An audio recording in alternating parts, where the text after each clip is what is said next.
Marvel's superheroes and villains, Blizzard.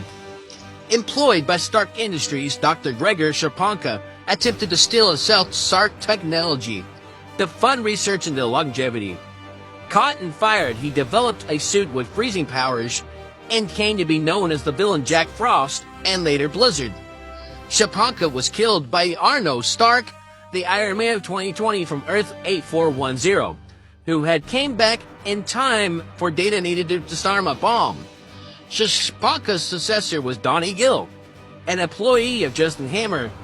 After leaving Hammer's employee, Gill joined the Masters of Evil and later became one of Mach 4's Thunderbolts. After earning a pardon for his crimes, he registered with the 50-state initiative, but later returned to crime in an upgraded suit with the help of the Mandarin.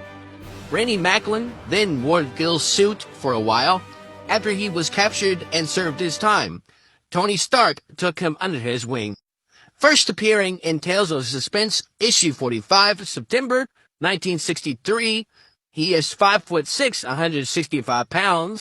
Gloves on Blizzard's battlesuit could project intense cold, generate freezing mist, mini blizzards of snow, sleet, and darts of ice that could pierce metal.